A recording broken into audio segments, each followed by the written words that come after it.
El rey Senkamanixten fue un gobernante del reino de Napata en la 25ª dinastía. Este reinó entre los años 643 al 623 a.C. Senkamanixten fue hijo de Atlanersa y nieto de Taarko. Sus hijos fueron Anlamani y Aspelta. De forma casi probable podríamos decir que su esposa fue la reina Amanimalel. Napata fue la capital de Nubia o Kus, establecida más tarde del año 1500 a.C., después de que antes lo fuera Kerman.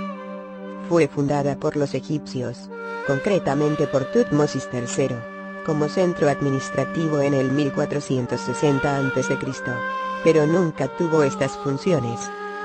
Algún tiempo después, se convirtió en capital de los nubios al aflojar Egipto el control del país, hacia el 1100 a.C. Durante la 25ª dinastía, Napata fue el lugar de origen de los faraones, y puede que la capital de Egipto y lugar de entronización. Los faraones nubios, también llamados cusitas, perdieron este país ante los asirios, y volvieron a Napata. Esta fue saqueada por Psamético II, en el 590 a.C., y la capital se trasladó a Meroe, y desde entonces se conoce como Reino de Meroe.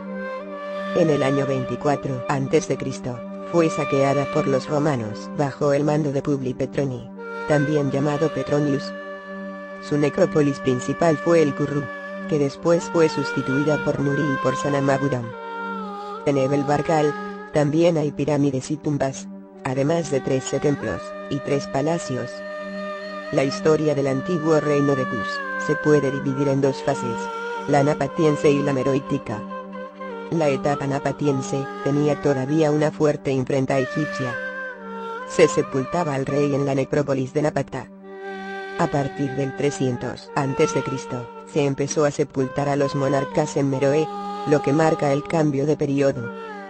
La cultura se africanizó, y a partir del 150 a.C., se empezó a utilizar una lengua y escritura propias. En el siglo VIII a.C., un príncipe fundó en Karima un país que los antiguos egipcios denominaron Kus, y que se expandió rápidamente. El primer gobernante parece ser, según fuentes más tardías, Alara, aunque es probable que hubiera un antecesor. Alara, y su sucesor, el rey Kasta, ocupó el sur del país.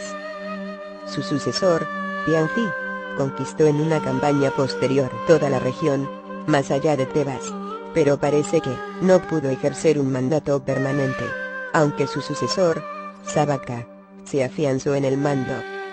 En ese tiempo Egipto, controlado por príncipes libios, estaba dividido en pequeños reinos, que podían presentar poca oposición. En el 660 a.C., Egipto obtuvo la independencia de los nubios con la ayuda de los asirios. Efectivamente, Taarko debió enfrentar la expansión de los asirios, y debió tras ventajas iniciales replegarse a Napata, y a su muerte, Asurbanipal en el 663 a.C., saquearía Tebas. Durante el reinado de su sucesor Tanutamón, finalizó el dominio de los reyes nubios en Egipto. La dinastía cusita siguió no obstante, gobernando el sur de Egipto. Tras la retirada, Napata entró en decadencia. Tanutamón fue el último de los soberanos locales en hacerse enterrar en la necrópolis de El Curru. Sus sucesores lo hicieron en una localidad del área denominada Nuri. Nubia se mantendrá integrada, pero aislada, y se irá africanizando. La sucesión y las fechas aproximadas del reinado de Senkamanixten, que solo gobernó sobre Nubia, se conoce con certeza. Está bien documentado por diversos monumentos, y se conocen sus lazos. En el 591 a.C., durante el reinado de Aspelta, hijo de Senkamanixten, el faraón Psamético III, invade Kus al frente de un ejército de mercenarios griegos, capturando Napata, con lo que la capital se traslada al sur, cerca de la sexta catarata, a Meroe, fundada probablemente en el reinado de Pianji. La ocupación egipcia no se sostiene. Tras la retirada egipcia, Napata continuó siendo la capital religiosa y funeraria durante algún tiempo. En Nuri continuaron los enterramientos reales, y en la cercana Jebel Barkal se construyeron al menos 23 pirámides en ese periodo, de estilo alargado, y con gradas. De los reyes posteriores a Senkamanishken, se conoce muy poco, y prácticamente no existen documentos ni inscripciones. Desde finales del siglo V a.C., parece que los nubios se fortalecieron. Al menos se produjo un incremento en la actividad constructora de los reyes, de los que se conservan inscripciones sobre diferentes acontecimientos. Como ya hemos explicado, Nuri fue la necrópolis real de Napata desde aproximadamente el 664 a.C. Es aquí donde encontramos la pirámide del rey Senkamanishken.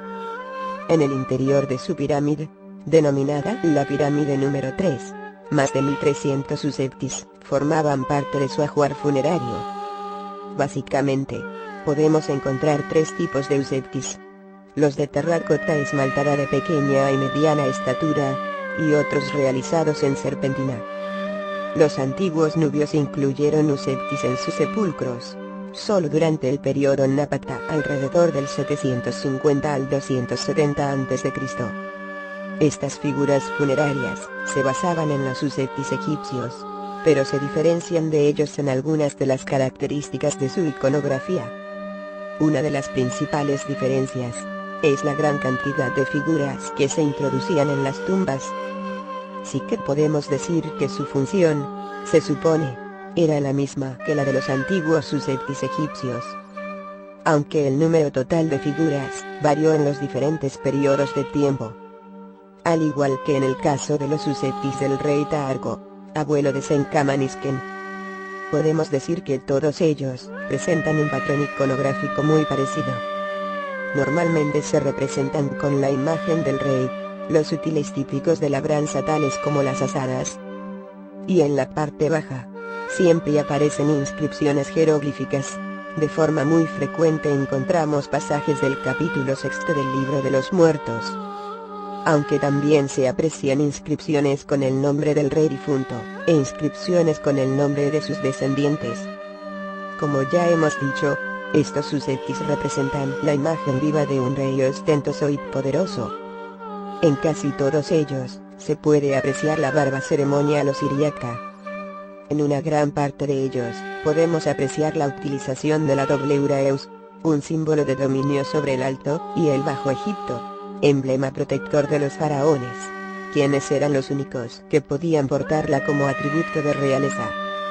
También es frecuente contemplar la presencia del nemes, una especie de cofia, cubrepelo de tela, un tocado que utilizaban los faraones egipcios, en sustitución de las pesadas y voluminosas coronas, ya que a diferencia de estas, era una pieza ligera y cómoda, que utilizaban asiduamente.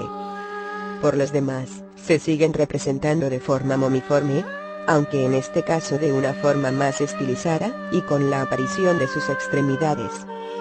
La inclusión de usebtis en las tumbas reales termina sobre el año 270 a.C., con la desaparición del denominado periodo Napata.